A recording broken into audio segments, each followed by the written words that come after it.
So thank you all. As I was saying, I'm really impressed that this many people would turn up on a Thursday afternoon after school is over and the students have gone. So I look forward to a lively conversation.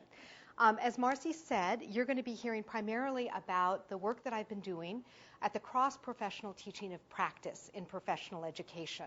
The other study that I'm engaged with in teacher education is a very, very different kind of study. So I was telling Tom, this is kind of the inverse of the big New York study that I'm doing with 4 economists that's looking much broader brush at kind of features of teacher preparation and how they contribute to value-added student achievement and teacher retention.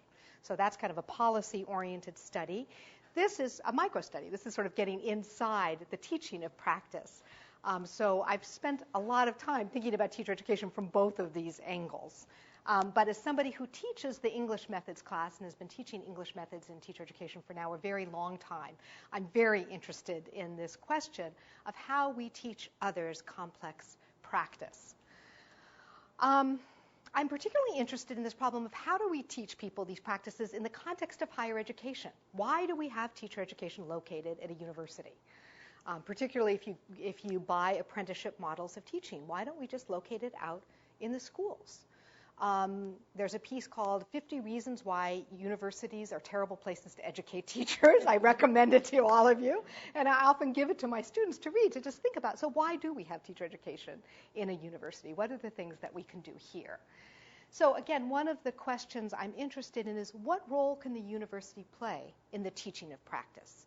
What's sort of distinctive about the university as a context for learning to teach? Another challenge facing teacher educators, which I've heard a lot about today, is the issue of time. Given very limited time, how do we use that time well? What are the things that we should really be focusing our attention on, given that we can't do everything? We know we can't do everything. So where do we focus our attention? And I'm also interested in this question of, given complex practice, particularly in the context of teaching, which is very familiar to most people learning to teach, how do we help them see the different components of complex practice? Okay? How do we help them to see those and then understand what it takes to learn to do those things? I've always been interested in cross-professional work because I think we learn a lot by contrast. And teacher education is a field with tunnel vision. You know, we tend to kind of only look at ourselves. It's very sort of focused on teacher education as the problem, when really it's professional education more generally, that most professional education faces the same kind of challenges I just mentioned. It's also true, though, that teaching is often compared to professions that it's not very much like. So during the 80s and early 90s, there was a lot of talk about teaching hospitals and teaching schools and teaching like medicine, teaching like law. Well, teaching isn't really like medicine or law. It's not like those things in terms of its structure. It's not like those in terms of who goes into it. And it's particularly not like it in the nature of the work. And so one of the things that I think, if you're going to compare professions, you look at professions that have similar kinds of work or practice and therefore similar kinds of challenges in teaching those practices. So in thinking about this, we ended up choosing teaching, clinical psychology, and clergy as professions that have a great deal of overlap in the nature of the work. David Cohen calls these professions of human improvement. We're calling them relational practices because the practice itself depends on relationship. Clinical psychologists have already acknowledged that without what they call the therapeutic allowance, it doesn't matter what treatment you offer, nothing works, right? You've got to have that in place. You've got to have the relationship with the client, or the particular therapy doesn't matter. I would argue teaching is similar. Without having a relationship with the students, it's very hard to do the work of teaching and learning. But that raises this question: how do you teach people to do the work of building relationships? How do you teach that kind of practice? So we also were interested in these because there's, as I said, an overlap. Preachers teach. Therapists teach, right? Teachers counsel. Clergy counsel. So there's a lot of overlap in the types of courses that they're taking as well. And one of the things that's been kind of fun about this project is going into these very different contexts, going into a seminary and realizing that wow, planning a funeral is a little bit like planning a lesson in the way they teach it. I never thought about that. I got a sermon planning workshop that was so similar to lesson planning workshops I've seen. It was really surprising. So I do this work with a team. It's a terrific team, so I just want to make sure they all get credit. Most of them are my doctoral students, and we also have a clinical psychologist who's a professor at the Wright Institute on our group as well. Okay, so as I said, we're talking particularly about professions that are concerned with human growth and development, as well as practices that depend on the cultivation of relationships. And I'll just tell you a little bit about the study. This is funded by the Spencer Foundation. I should always mention our funders. And we have been spending a lot of time visiting sites. We visited two of each, essentially. We have a little more data in clergy and clinical psychology. We only selected sites that had good reputations for the teaching of practice, and we particularly looked at classes, again, that had good reputations. We're not particularly interested in talking about what's typical. We're more interested in talking about what's possible. Okay, so that drove a lot of the sampling here. These are all graduate programs. So I know you do undergraduate teacher education. Most preparation for the clergy and clinical psychology is graduate, at the graduate level. The other thing that's really distinctive, the first thing that just drove me crazy, was how much time they get relative to the preparation of teachers. I don't think that preparing to be, maybe I'm wrong, preparing to be a clergy member is more difficult than preparing to be a teacher. But rabbis, for example, it takes 5 or 6 years to produce a rabbi versus maybe the 1 year we get in graduate teacher education. So the amount of time is quite different. When we went to the longer programs, we actually tried to sample across years and also talked with students across those years of the program.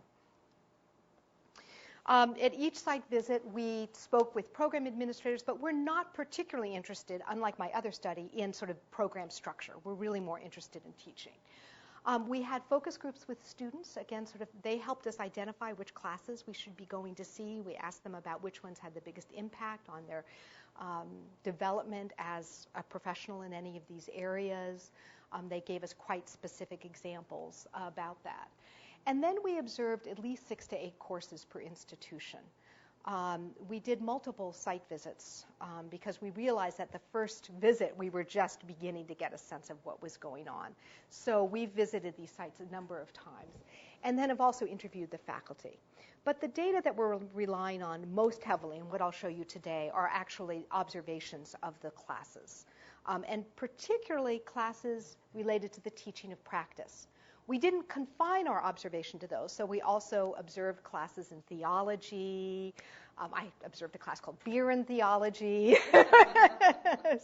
I had to be taught what a Eucharist was so I could participate appropriately in a field experience. And we've sort of watched a lot of different things. But we were particularly interested in those courses that are most closely aligned with the teaching of practice. That meant things like homiletics in the teaching of the clergy. It meant clinical interviewing and introduction to psychotherapy in clinical psych programs, and methods classes of various kinds in teacher education.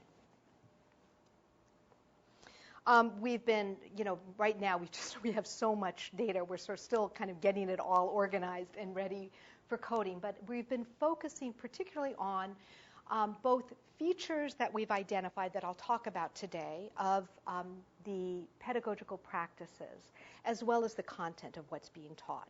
One of the challenges of this kind of cross-professional work is trying to figure out codes that work across professions. What really works and is meaningful when you're thinking about the preparation of clergy and the preparation of teachers. And if you get too general, it's no longer very meaningful. So we've really struggled with this issue of what's the right unit of analysis as we cut across these different professions. So today what I'm going to introduce is the framework that we're beginning to develop. Some of you have read my chapter in the book Studying Teacher Education on pedagogical approaches in teacher education. And one of my frustrations with that literature, I actually quite a few frustrations with that literature, but one of the frustrations is everything is treated as a separate thing. So there's the case study, there's the video cases in teacher education, there's micro-teaching, and that's the unit of analysis. That's what people are studying. And my interest is in the deeper principles that underlie those different kind of approaches. How can we think about what's powerful about cases or video that goes beneath the surface of those distinctions? So this framework is the one that we're currently using to describe the teaching of practice across these professional settings. I'll talk today about representations of practice and how they matter in professional education, the notion of the decomposition of practice, approximations of practice, and then elaborations of practice. Okay? And we've seen these across all the different settings. Representations of practice is something that a variety of people have worked on over time. But one of the things that we began to realize is it matters how practice is represented in professional education. And there's lots of ways in which practice is represented. Okay? First of all, they're having field experiences, right? So they're out there in the field seeing a version of practice. There are also lots of examples from practice in teacher education classes. For one thing, there's the instructor of the course who may or may not be a practitioner. Okay, so that's one of the things we're tracking in the study and how that matters. We're also seeing lots of things like student work, videos, case studies, lots of examples of practice that are brought in for particular purposes. Then we also have stories of practice, lots of stories of practice, and lots of different people's stories of practice that get brought into the professional education classroom. One of the things that we're interested in is how those representations matter for what people are able to see about practice. Okay? So here's an example of multimedia representations of practice. So many of you are familiar probably with Magdalene and Deborah's work on multimedia representations that give you a full year of teaching in one classroom with lots of student work, still partial, but more comprehensive than most records of practice that are brought into teacher education. And then the other project that I'll talk a little bit about at the end, the Quest project, affiliated with the Carnegie Foundation for the Advancement of Teaching, is also developing websites of practice for use in teacher education. Okay, so one of the questions is sort of what's available on these different records of practice? What can you see? What can you not see? What's made explicit? What's called attention to? What remains implicit about those representations? We've been drawing on Judith Warren Little's work here in the notion of face and transparency of practice and sort of what the novices are able to see from those representations as well. So we think that the representation of practice and the various ways in which practice is represented has consequences for what students are able to learn. Very early on, we got interested in this notion of decomposition of practice. What we mean by decomposition is the breaking of complex practice into its constituent parts. Okay, so I'll give you some examples of this from the other professions. And the purpose of the decomposition is very much around teaching and learning, right? So it's in some ways an artificial decomposition, but it helps people see and practice certain elements. It relies on having an underlying grammar of practice, which is one of the things I would actually argue we lack in teaching.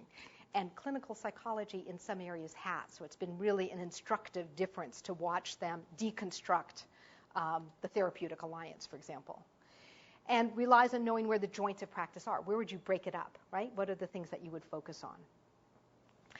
The purpose of decomposition, first of all, helps you identify components that are integral to practice. We were talking about this at lunch a little bit.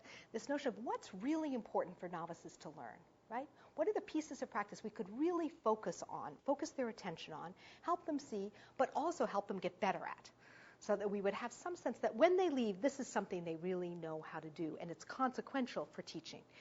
So let me give you some example. Okay, so first of all, decomposition provides those kind of tools for analysis of practice. So it gives you a language to talk about practice, right? We have a common vocabulary for breaking down practice. I thought I got rid of these.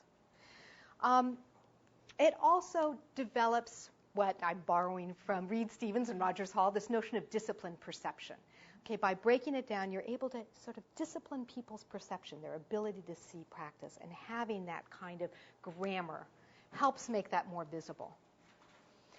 Finally, and this is something that I'll show you some examples of, it can help us identify which aspects of practice you want people to practice, to use the other term, right? If what we get better at is what we practice, what is it we're asking people to practice? Where do we have kind of opportunities for the deliberate practice in teacher education? When do we ask people to do things more than once and to refine it and get better at it over time with feedback? So I'm going to give you, I want to go back. I'm going to give you an example from a homiletics course in a seminary. This course is called Speech for the Preacher. So I want to call your attention to the title. It's already a decomposition, right? Because obviously, preaching is only one aspect of being a clergy member. Speech is only one aspect of preaching. This was offered early on in the seminary training, and it preceded writing your own sermons. So this course focused on reading scriptural texts. That's all it focused on, reading scriptural texts. Okay, so that's an interesting decomposition. This is the joint. It's different than having to compose your own. And the focus was very much on effective principles of speech. The underlying purpose is how can you read Scripture in such a way that you enable the audience to feel your interpretation of the text. It's an interesting problem of practice, right? And it was a group that was quite international, people from different countries, people from different backgrounds. The person had been trained in homiletics and speech and had a very deep disciplinary understanding of what the components of effective speech were. I have never seen feedback like she gave in this class. And she would focus on very small components sometimes, voice, diction, emphasis. She spent a lot of time where your eyes should be. Have you ever thought about this when you go to church? If you go to church, where your eyes should be? Because if you're speaking to God, you shouldn't be looking at the audience, the congregation. You should be looking up somehow. She really focused on these very fine details of practice. What was remarkable to me was how my own ability to watch the students in this class shifted over time after listening to her feedback. I mean, in this notion of disciplined perception, she taught me how to look at this speech in a very different way. So I'm going to give you just a brief example of a snippet from this class. One of the things that she did, which was unusual, most of the time the students got up, they all had a text. She worked on 3 different kinds of texts that appealed to she had a whole different sort of whole dichotomy, a whole strategy for thinking about kinds of texts. And she would have students, they all prepared the text. She would check how they prepared it, and then they would get up and they would take turns reading it. And she would stop them as they read to give them feedback and really focused attention, as she said, on areas where she thought they were very close to getting it. So it was even though she had no background in learning theory, it was a very nice kind of Vygotskian notion of where you focus attention. So sometimes she spent quite a bit of time with students trying to get them to the next level. So again, the other thing is, what is everybody else learning as they're watching this? In this particular instance, she did something different. She broke up the text, and everybody read a different section of it, all in a row, and then she gives some general feedback. So you'll see the general feedback she gives, and then they come up and they do it again. Okay, she flips some of it, and they come up and they do it again.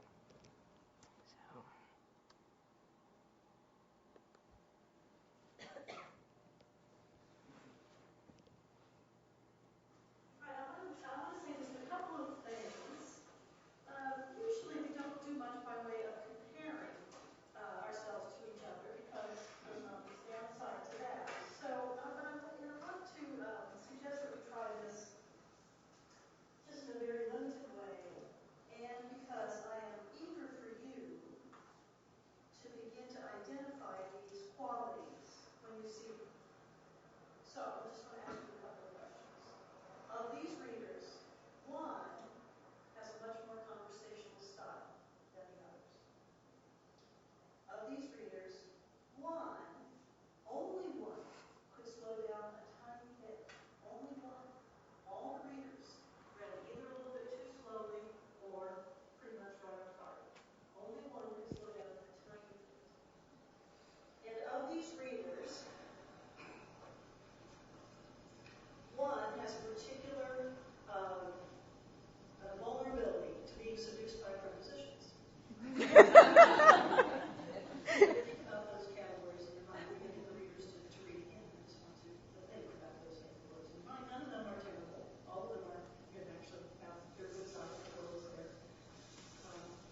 Okay, so here, interesting, huh? We were riveted by this class. We actually have a lot of videotape on this. So what do we see? Partly, again, you see this disciplining perception. She's telling you to attend to these qualities of speech. And over time, while she gives the majority of feedback, over time the students begin to give the feedback, begin to adopt her categories. And she gives them, in essence, the framework for the feedback. She identifies the categories, and she's quite clear at the beginning of the course the kinds of things they're going to try to work on. So this was a really interesting example, not only of decomposition, but also of approximation. So I'm going to come back to this example in a minute. Another example, we saw a lot of examples of decomposition in clinical psychology. We saw a variety of versions of building the therapeutic alliance. As I mentioned earlier, clinical psychologists basically, which is also facing a lot of press to become evidence-based, so they're facing some of the same things that teaching is, has concluded is that the therapeutic alliance, the mushiest part of therapy, the part they have the most difficulty measuring, is actually the most important in terms of outcome. That the quality of the relationship between therapist and client helps determine the outcome of the treatment, no matter what kind of treatment that you're planning to use. And so again, we saw a lot of attention to this, and I'll show you some examples of this effort. But we saw them also break down what it meant to build the alliance. So we saw 5 stages of empathy. I never thought of stages of empathy before, right? And there are strategies for establishing empathy in the relationship. We saw a sort of decomposition of how you respond to resistance.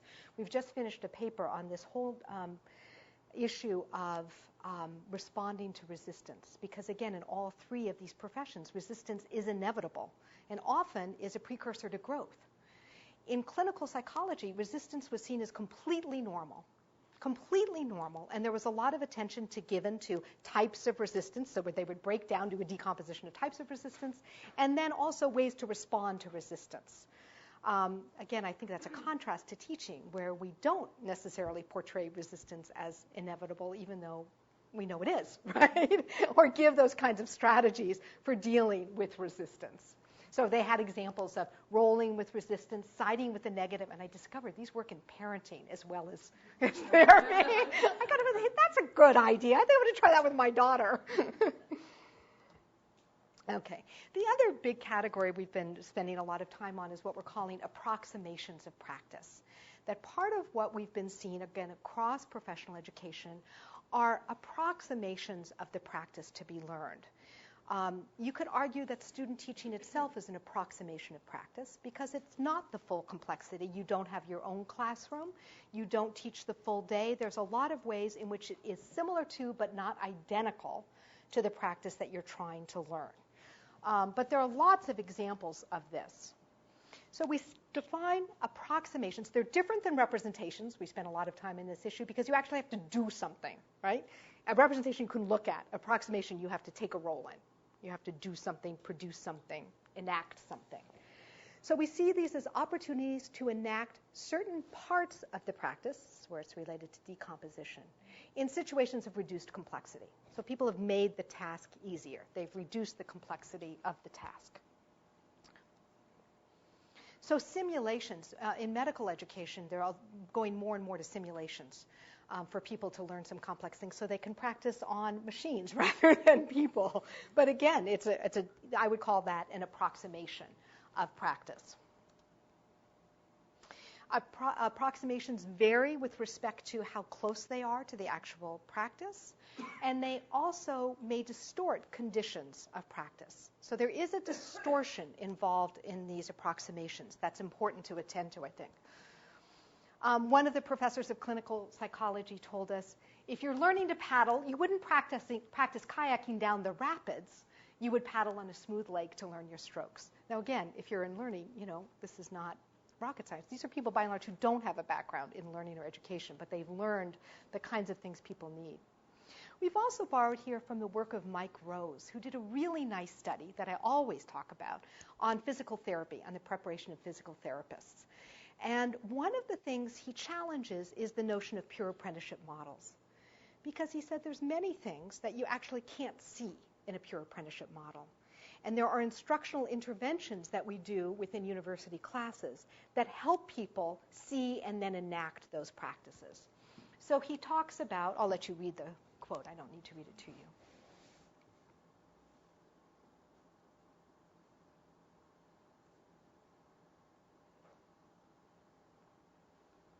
So these approximations represent an instructional intervention. And the purpose of the approximation is for purposes of teaching and learning. We're beginning sort of to develop a typology again of different kinds of approximation that go from the least authentic to the most authentic. So again, student teaching is probably the closest approximation of practice. And there's other things where we have them interview a child or pose a problem that are further, not as similar, but still along this line. Approximations, as I said, have this feature of enactment that's really critical, that you're actually asking people to do something. So speech for the preacher was an example of an approximation, right? People are getting up, they're doing something that is similar but not identical to what they'll do in a church or synagogue. And they are practicing, right? They're practicing one piece of the practice. So it's reduced in complexity, it's trying out that role, and it offers opportunities for them to replay their efforts. So you saw she had them do it, and then she had them do it again. And then she coaches them, and they do it multiple times. The other thing I'm going to show you a clip from is eulogy preparation in the clergy. So in this particular class, it was, again, focused on homiletics. And it talked about the different genres of things that rabbis, this is a rabbinical school, rabbis need to learn to do. And one of them was doing the eulogy. And the instructor of this course felt that eulogies were very high risk in creating rupture with your congregants. That if you got it wrong, you lost them forever. That this was not a time to make mistakes. If there's ever a time to be listening carefully, it's preparing for a eulogy. So what he did, a really interesting approximation. He brought in a friend of his whose father had died 7 years ago. Okay? But for the person, it was as if his father had just died. He still was very emotional about it. And the rabbi in front of the class, here's a representation of practice, modeled the interview you would do with a grieving relative. So he modeled the kinds of questions you needed to ask in order to prepare the eulogy. You needed to learn about this person. You needed to get a sense of the facts. You needed to get a sense of what kind of person this was. So while he modeled the interview, the students were taking notes. And this is the approximation. Their task was to write the eulogy. Write the eulogy for this man's father. The instructor knew that there were predictable mistakes that students would make. He told us about them ahead of time. He said they always make these kind of mistakes. He, however, didn't warn the students about it. He didn't protect them from making the mistakes. He actually lets them make mistakes. So the clip I'm going to show you is a clip from when he collects all the eulogies and he reads them. And he actually highlights error, which again is, was kind of a shocking thing for us to be watching. We don't do this very much in teacher ed. But he highlights error, and part of his reason is, again, these are mistakes you don't want to make at the graveside. Better you should make them here. So let me show you the clip. So I've gone over all this. I like the opening, by the way. Here's another example of a nice opening. Husband, hero, healer. I like that. I like the alliteration. I like that it's a little unexpected for the rabbi to get up and open that way. And it's like, okay, I'm with you. I'm interested in reading the next page of that story. Okay, the rabbi, you don't see him yet. But now, let's go to where it says, as a father, Bernie was consistent. Mm-hmm. He loved each of his children. He treated each fairly, blah, blah, blah. Then you see where it says Bernie loved to travel. And when the children were younger, they would often be found in Corona or Palm Springs. Not Corona. So they may have been drinking Corona. Where was it? Coronado. Let's go on. See where it says Bernie's education? Bernie's education took him to college and to medical school. No, he never went to medical school at that point. Went to osteopath. That's right.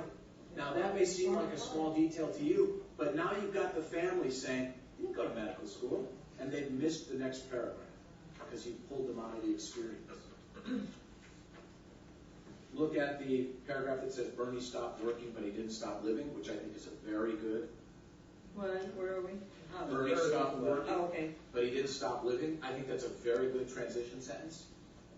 But you go on where it says, in later years, the family began a new tradition of coming together each Friday evening to celebrate the Sabbath.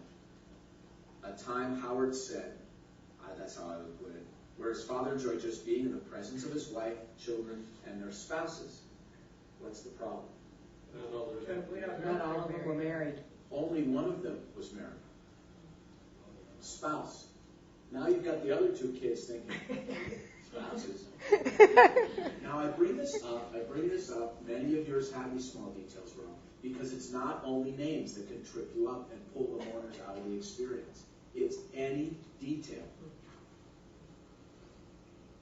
You know, it's like a lawyer. Your success or failure depends on your capacity to listen with complete, not partial, not even 90%, with complete accuracy. And take completely accurate notes. Okay, so again, you see an approximation and then the uses of this to focus here on error. Again, the underlying message is why those errors matter, that you don't want to draw people away from the experience of mourning, that you're creating, they kept talking about creating these sacred moments, and you don't want to detract from it. Everything you do should be adding to that. In the same way that the Speech for the Preacher class focused very much on the reason for all of these decisions. The reason they were important is they were communicating an interpretation of the text and then enabling the congregation to enter into that text in a different way. So it wasn't that they were just focusing on technical details for the sake of technical details. It's always with the sort of underlying purpose of the practice. One of the things that we're having a lot of fun with, we've seen role plays across all three professions. And role plays, again, are a form of approximation, right? And one of the reasons that we're interested in them is that, first of all, they represent a decomposition, right? Because you have to role play something. So what is it that you're asking people to role play? In my own methods class, one of the things that I ask people to role play is giving feedback to students on their writing. And it's just so interesting to me that we do it, we model it for them, right? We model good feedback, we model bad feedback, we model a variety of kinds of good feedback. And then we give them the same piece of writing and we ask them to role play with each other. And they say, oh, why are you asking to do this? This is so easy. Why are we doing this? Give us something. I said, trust me. Let's try it with the same piece of writing first. And then we have another piece of writing we'll give you to practice on. They find it so challenging to then take on the role of teacher and give the feedback, even though they've seen it modeled, it's the same piece of writing, we've talked about what you could give feedback on, to then enact that role of teacher, it turns out to be quite challenging. And they're always surprised at how much harder it is for them to do than they think it's going to be doing. It also, these role plays offer opportunities for feedback, and who gives the feedback is very important, we've discovered, as well as for, we're borrowing here from Lonnie Horn's work, the notion of rehearsal and replay. Okay, so partly you can rehearse in a role play what you think you might do, right, and act it out and see what happens, but you can also replay it.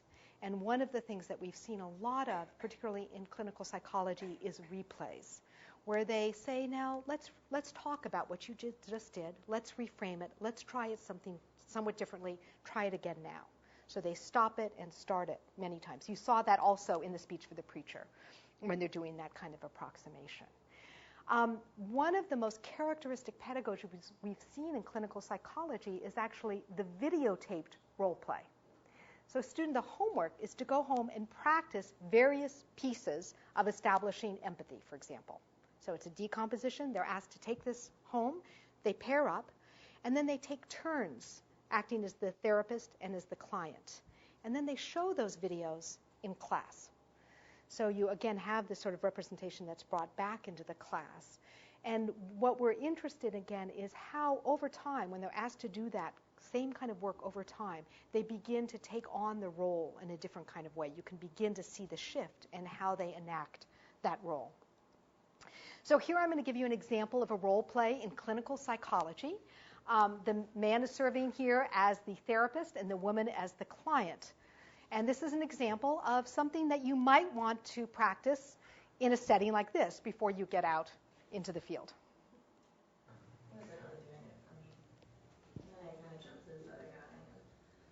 Now I actually don't have anybody, so I'm like, So what's that like to not have anybody?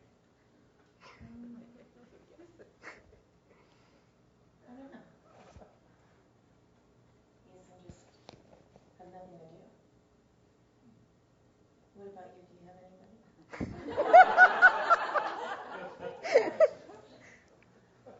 Is it important to you that to know if I didn't? Well,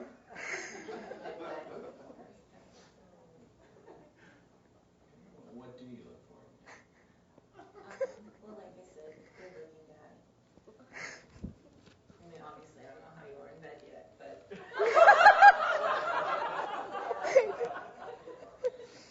Oh, yeah. But, you know, you have a good job. That's usually pretty much it.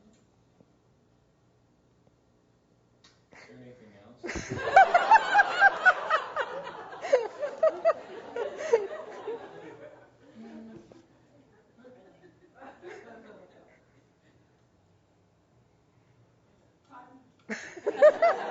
You never heard two people so happy to have somebody call time. He was in trouble there. Yeah, oh, big trouble.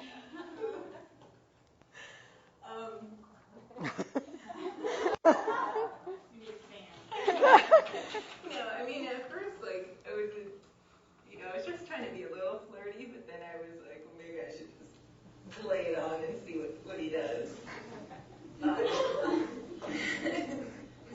So, it was weird because in my mind, I was like, this is wrong. I mean, I don't know. And then I don't know how I would, it'd be difficult to say, what do you say when somebody really comes on? And he didn't even touch it. I mean, he didn't, I just was, he said, like, is it important to you? But didn't even answer, just. I guess my first reaction was, besides the obvious flirting, was that since it's not a real client, the process felt kind of like it wasn't really flowing very well. There wasn't really much meat to kind of talk about. So just that in itself was not very authentic. But as far as when you started flirting, it's, let me back up. When you said I have a hard time holding on to a man, I was very conscious and not kind of backing up my body language. I kind of wanted to stay right there, even though you were becoming more and more forward and inappropriate things. So that was a conscious effort to not do that. I did get embarrassed when we started doing the learning thing. You did or you didn't? I did.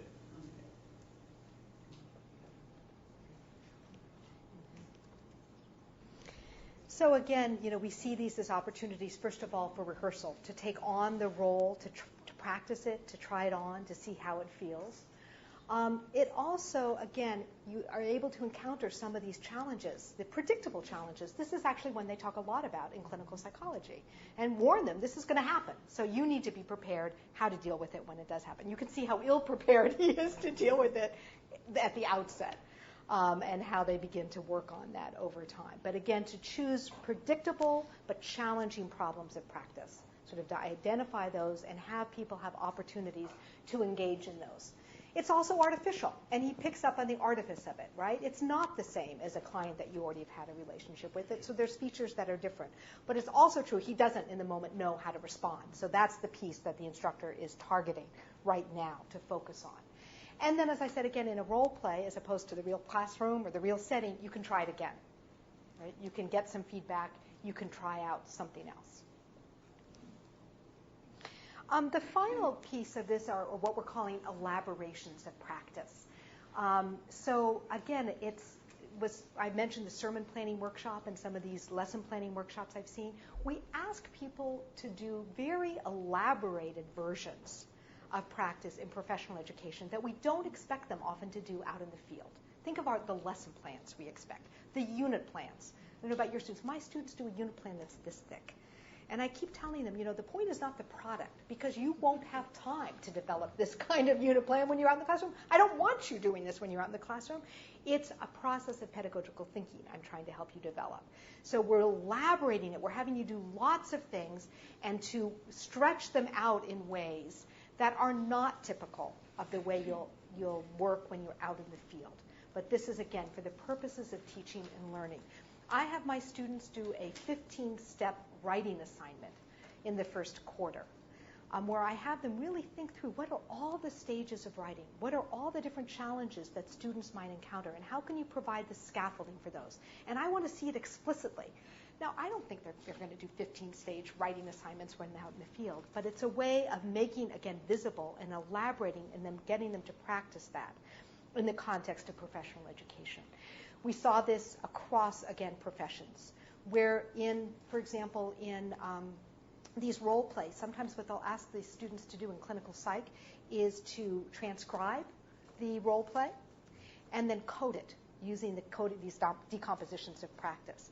This isn't something that they ask them, and gloss it and do an analysis of it. This is not something they expect them to do in the field, but it's a way of, again, focusing their attention and giving them more practice in certain elements.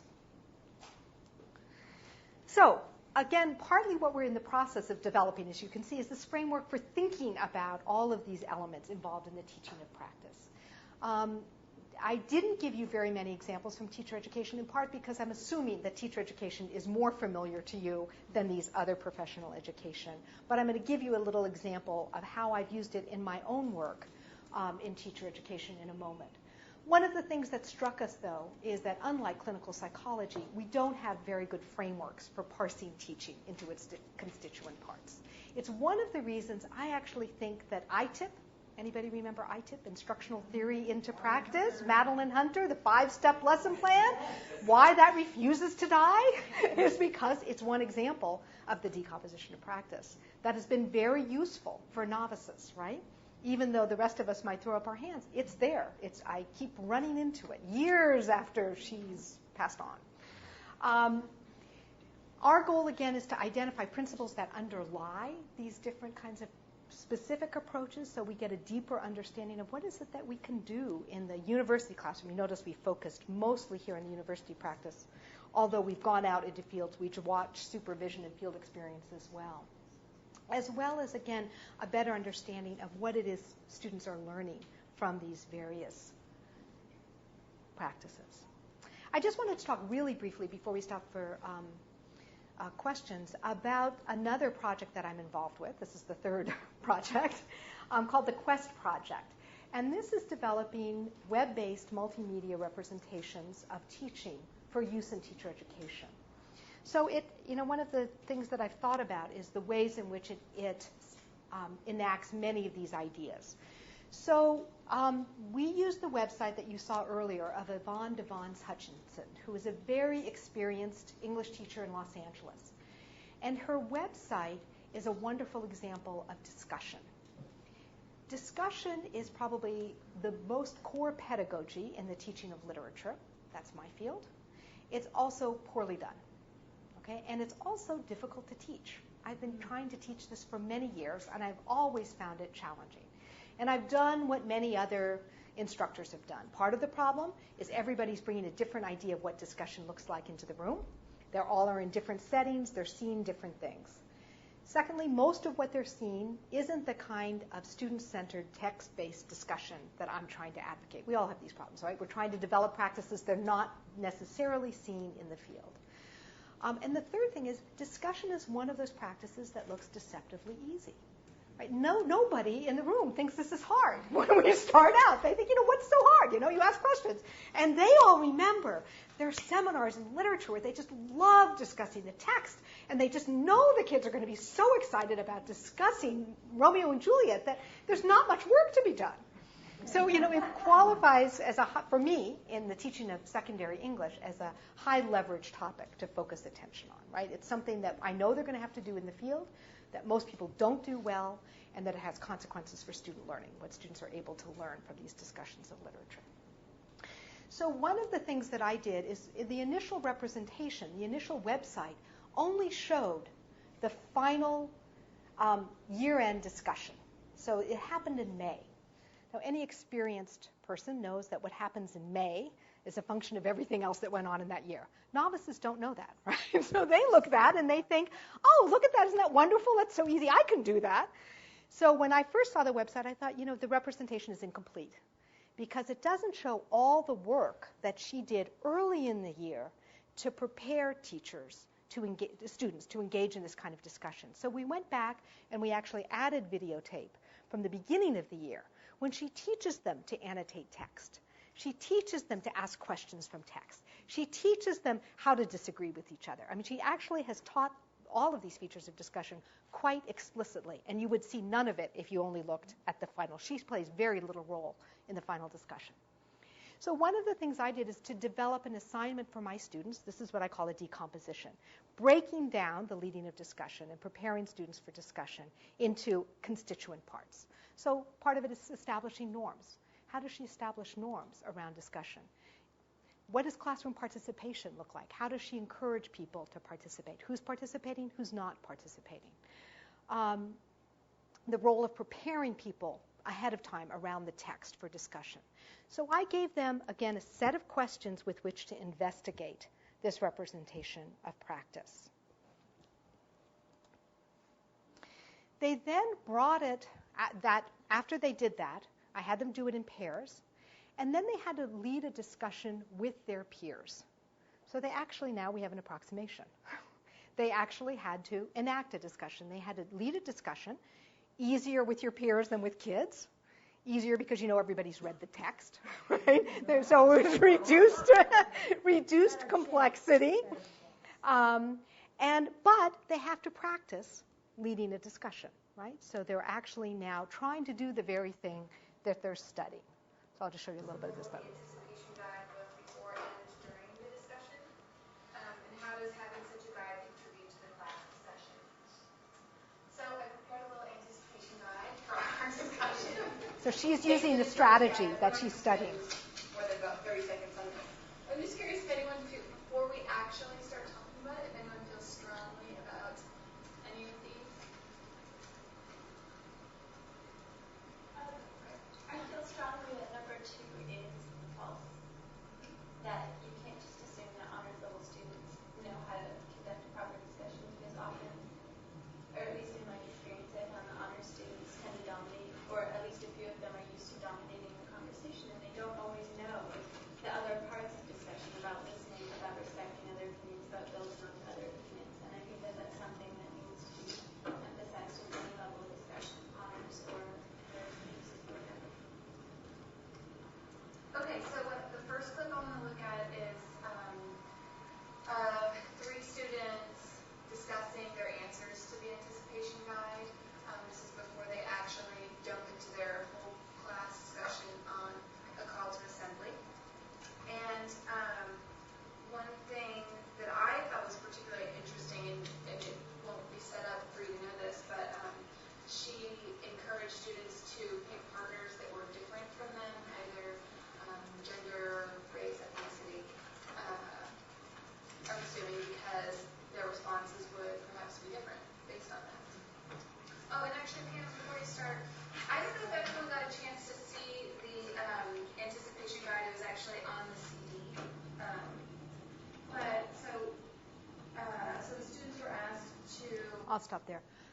But, this was actually hard for them to do. Again, they thought it would be easy, and it turned out to be more challenging. This is just the first step, though, because obviously it's too far removed from the actual thing I want them to learn to do, which is to lead a discussion with kids. So the second part of the assignment asked them to identify something that they learned from Yvonne, the teacher.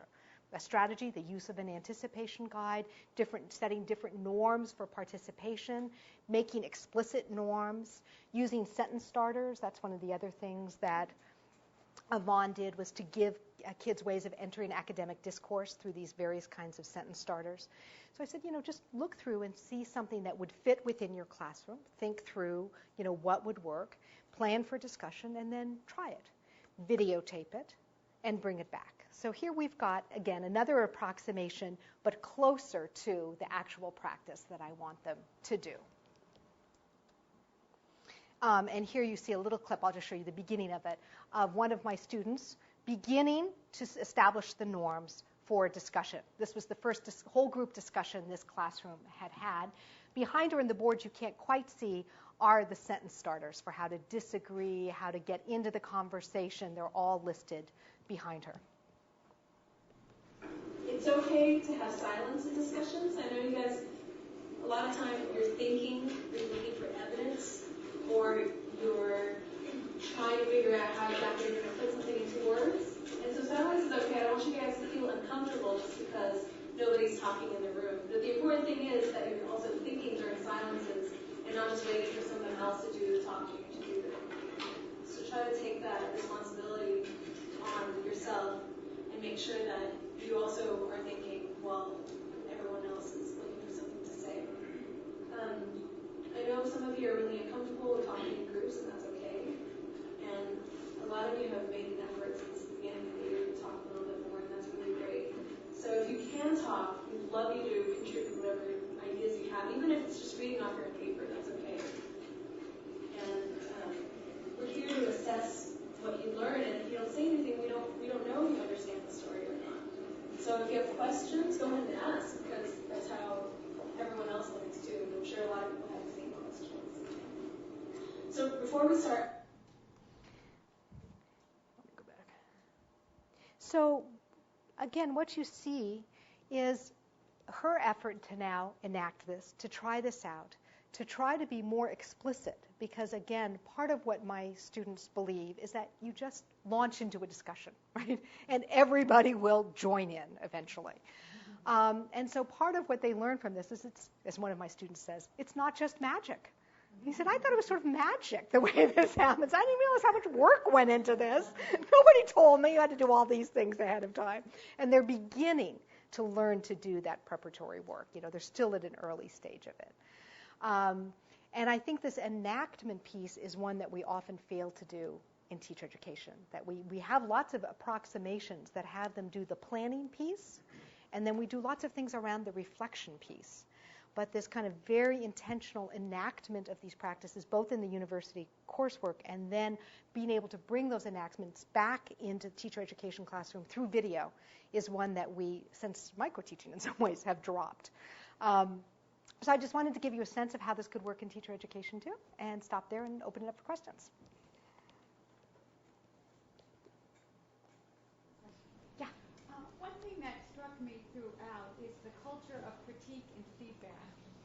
And something some of my colleagues struggle with here is, I think that's also something we take for granted in university culture around ideas. So I'd like you to address whether in these other settings, how that happens, whether that is also part of teaching, that is made explicit, and whether you also think there's a difference in these other professions, whether it's a self-selection about who goes into them, or is it something unique about education, teachers not wanting or us not giving it? It's central to everything you showed. We're actually coding for feedback, so we have whole categories of feedback that we're looking at, because feedback is critical. And when we saw that speech for the preacher class, I thought, wow, I don't think I've seen anything like this in teacher education. It was really kind of an eye-opener. And I think you're right. The cultures around critique and feedback are quite different. And you could see that also in the homiletics class, that they're not afraid to identify error, right? In teacher education, we seem to be afraid of addressing error. We seem to be afraid of giving negative feedback, even in a constructive way.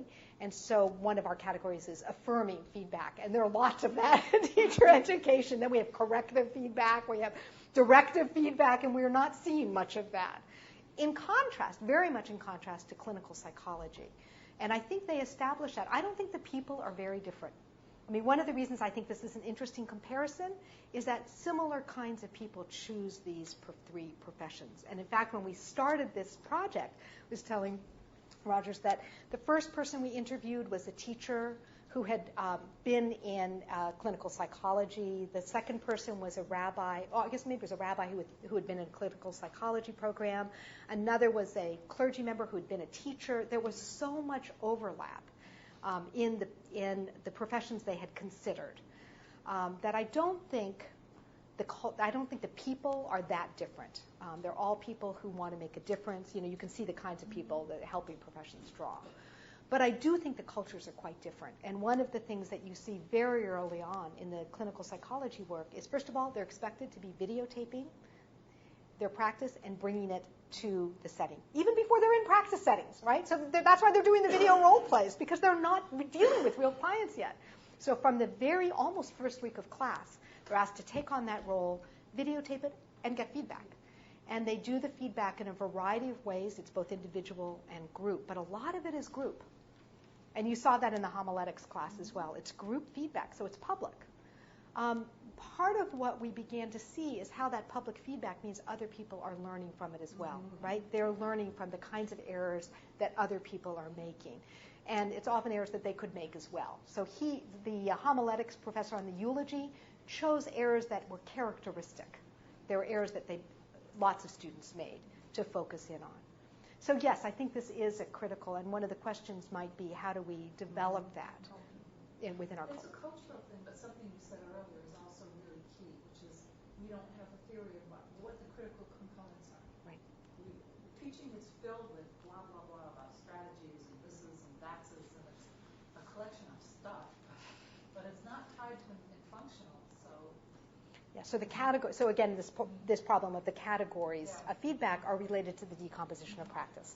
I've thought about Maggie Lampert's book on teaching mathematics as one example of a decomposition that might be quite useful. It's kind of, maybe a grain size above what you actually need, but at least gives us some kind of framework.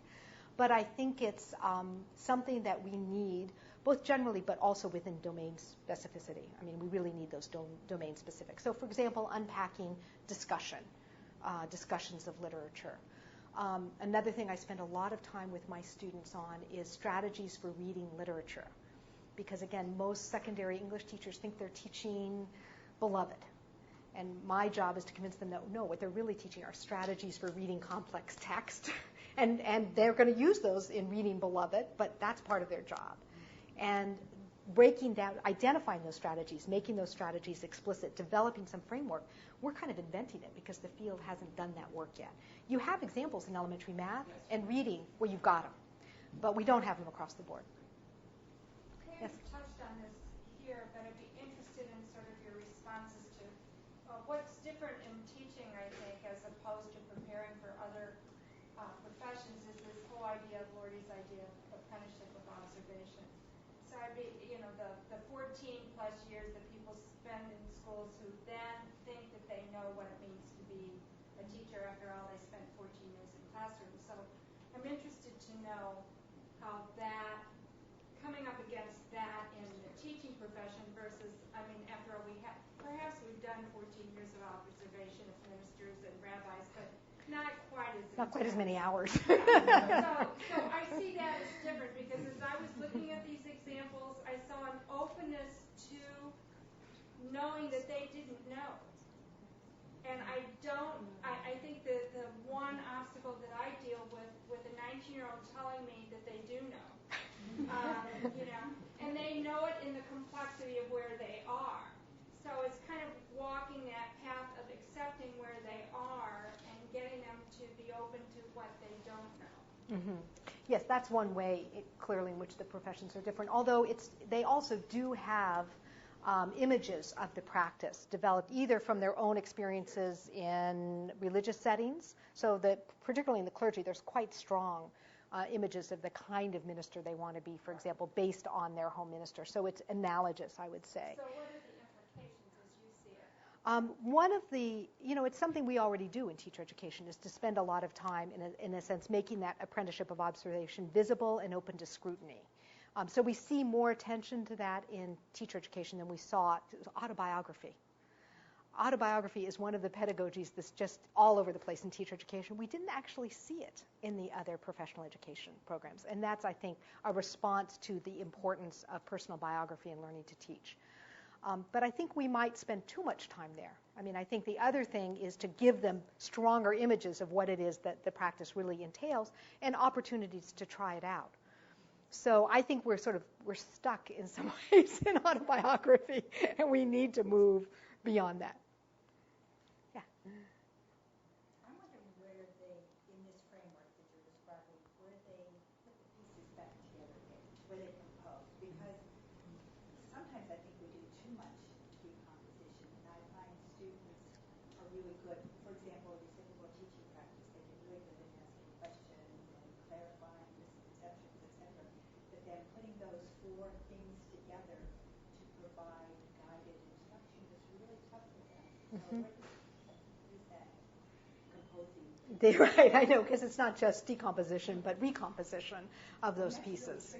And it is tricky. And again, part of it has to do with the kinds of approximations you offer over time, so that they get closer and closer, I think, to authentic, what the authentic practice looks like, right? So that then they begin to practice leading the whole guided reading, for example, not just the pieces. So I do think they need opportunities to practice that as well and to get feedback. Field experience is often where we say they're going to get that, but generally that's unsupported. So I think we need more opportunities. Right. And also the role of supervision, I think, is under-conceptualized in teacher education. Supervision in clinical psychology is taken very, very seriously. And supervision in and of itself is seen as a model for therapy, so they really think about the role of the supervisor. I don't think we spend as much time thinking about, again, the kind of feedback and support people need as they try these things out in classrooms, and where we focus feedback at particular stages in development, right? Give parents different aspects, too. There are different ways to ask questions. Right. Different ways to make discussions. I guess there is a contrast that to go into the critique that they receive. Mm-hmm. I mean, I think this notion of developing adaptive expertise in the setting is important. But how do they develop that over time, right? Yeah. Rogers. I'm struck by the two comparative settings that you did choose and the one that you didn't, being medicine. Mm-hmm. There's so much that's been written about that. But all three of them, then, the pastoral setting, as far as I understand it, the clinical psychology setting, and the medical setting, the duration of training as an investment, as a ratio to the return on investment that you can get from outcome studies, must be very loaded in those other disciplines as well. How do they manage that when they're working with these students who are staying even longer in professional training than what's going on in a pre-service? Yeah, this is one of the puzzles to me in this, is how, if part of the reason that we can't have longer programs of teacher education is the return on the investment in professional education being so limited, clergy don't make much more than teachers. Right? If anything, they make less. Right. It depends on where you go and which denomination. I found out there's big denominational differences. But they're not making a lot more. And I don't think that actually therapists are making a lot more, depending on how successful they are, if they're working in a setting, in a hospital setting, or if they have a private practice. So I'm not sure of the answer to that question. I think the short answer is that we need a lot more teachers than we need clergy or clinical psychologists.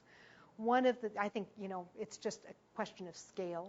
Is it possibly that it's not return on investment driven, but it is risk of doing harm driven?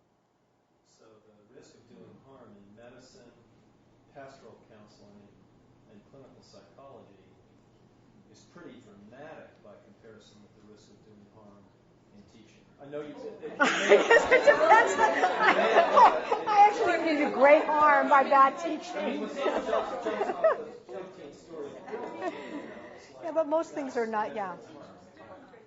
Yeah. I mean, I think that's an interesting question about, what is it that helps account for those differences in length of training? It's really clear to me how having more time is an advantage. I mean, when we interview the first year, second year, these people are spending considerably more time developing their practice than we typically, even if you think of an undergraduate program and you pick them up as sophomores, 3 years, you're not capturing all their time.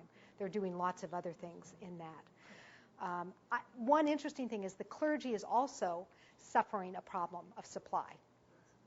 And so one of the things that we got interested in is that there are now fast-track programs into the clergy. They're alternative certification for the clergy.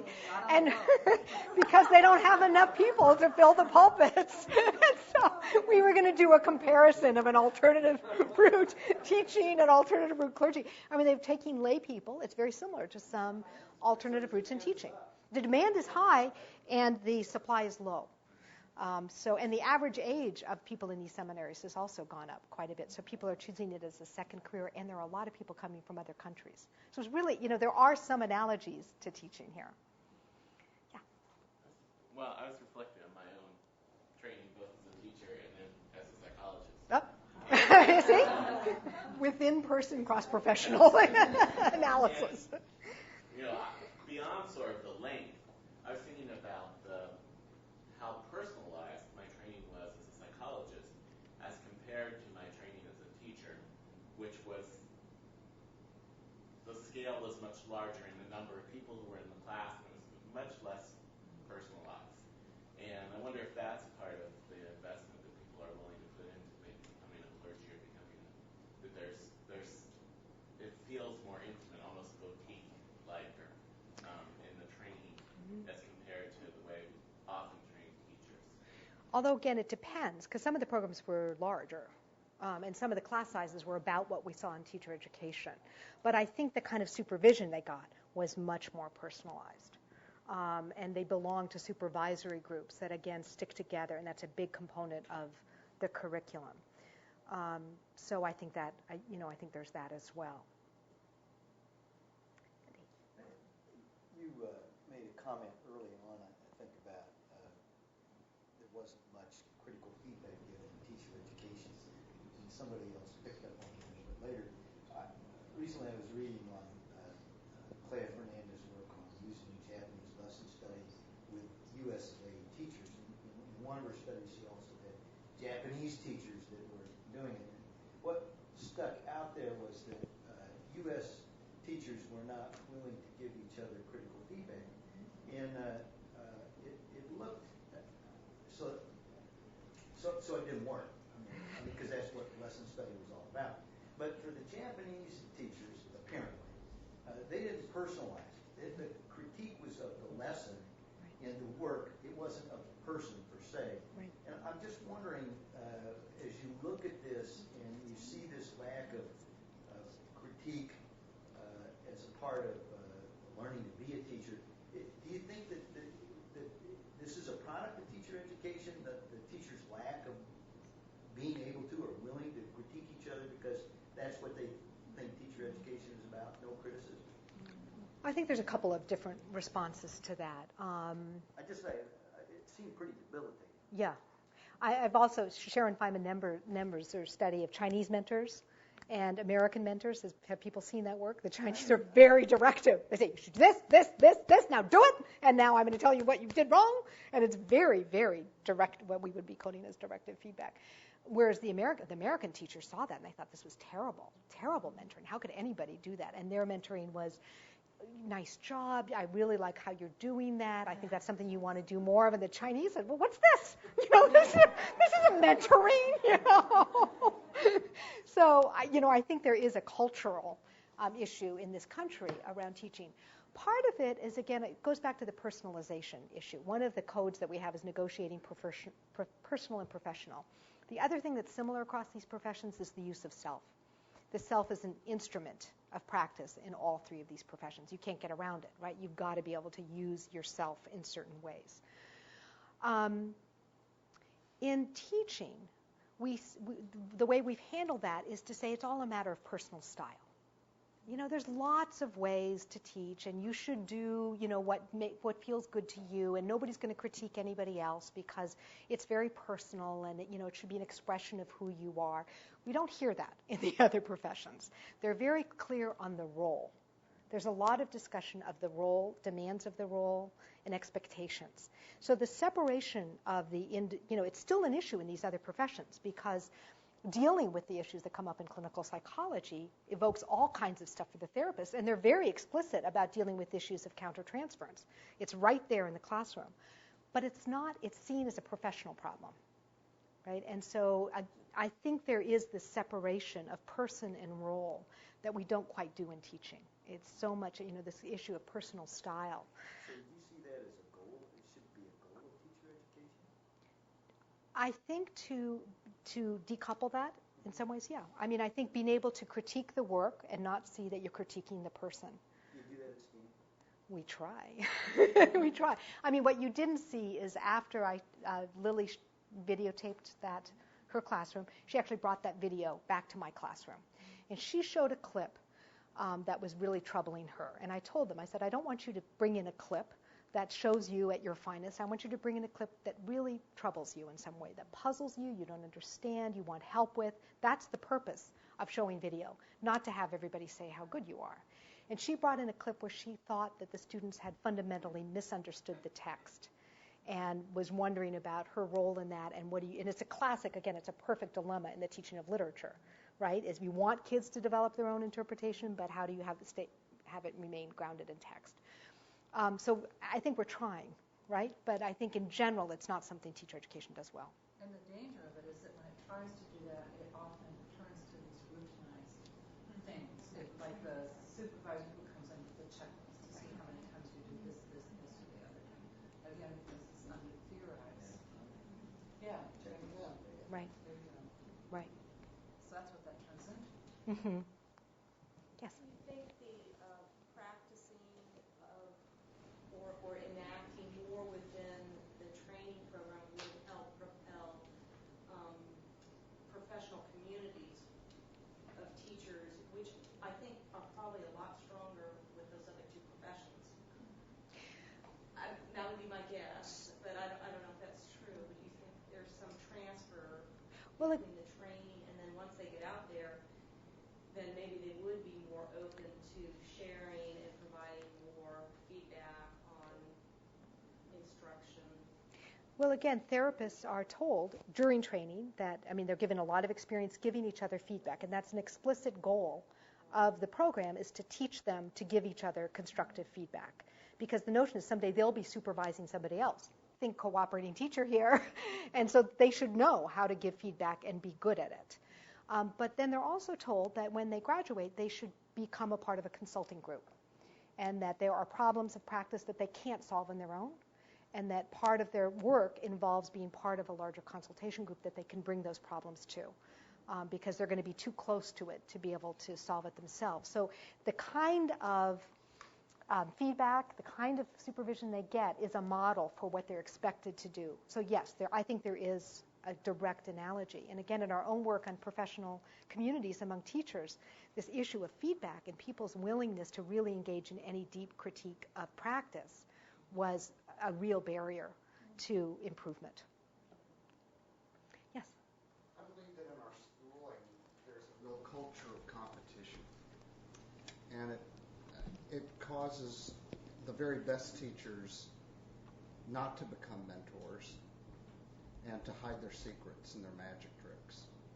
And it takes an incredibly strong leader to change that to a culture of collaboration. Mm-hmm.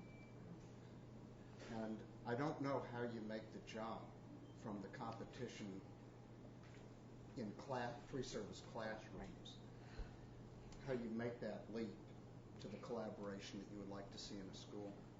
But again, and this is going a little further afield of my study, but again, part of it is professional socialization. To what extent are we socializing teachers to believe that they're responsible for the practice of their colleagues? I would say not very much, right? We really are not. Whereas in clinical psychology, that's really clearly part of their professional responsibility, and they address it. So, it helps you understand why nobody sees the teacher down the hall as their problem, right? Or why they would engage in that kind of discussion.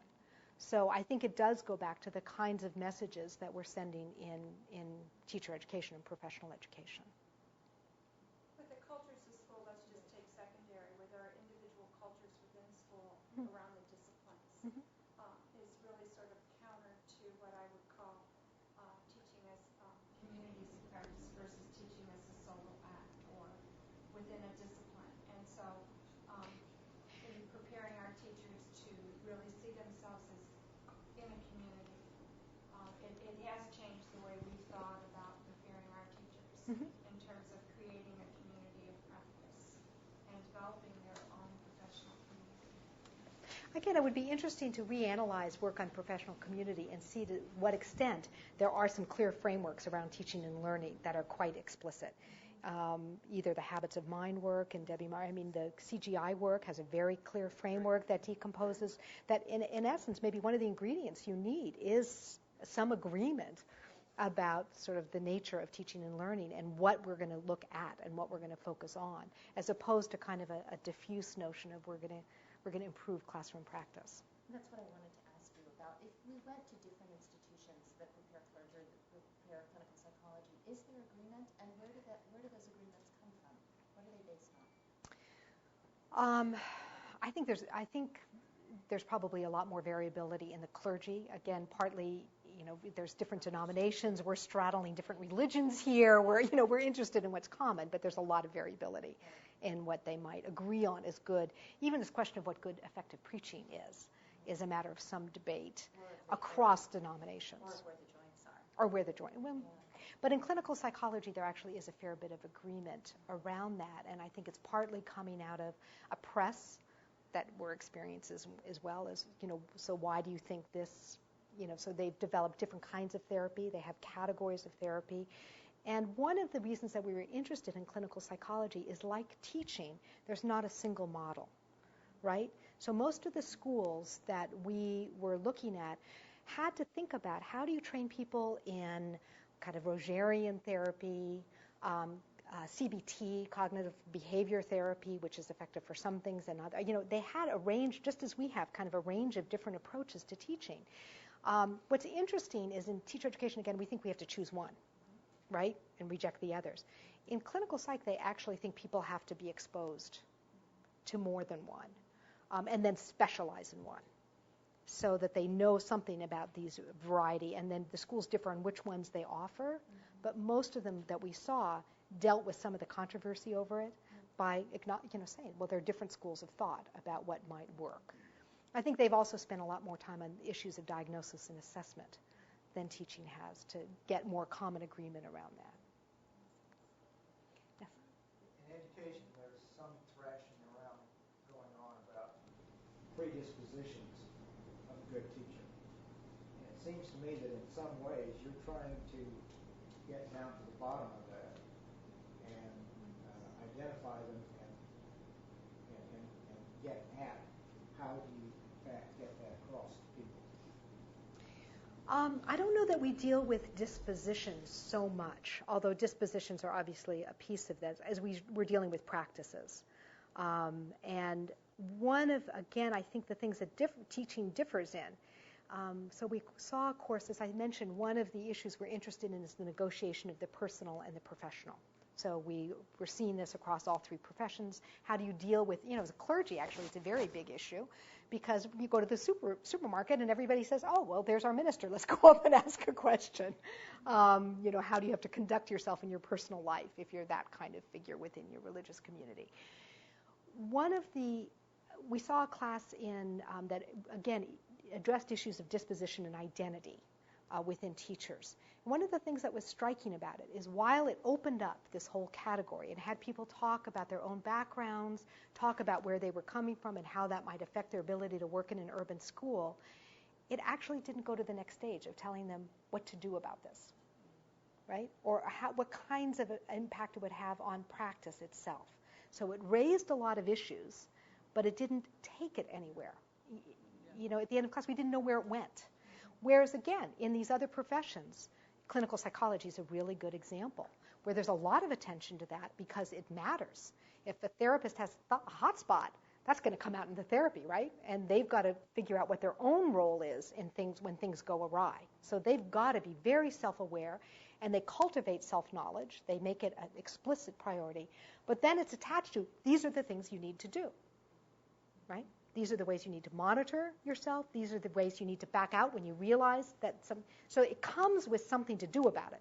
And in teacher ed, we're missing that piece, right? Well, first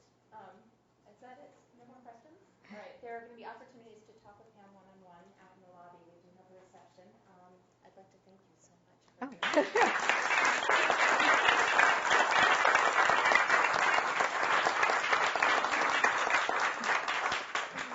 you can see we've been having fun.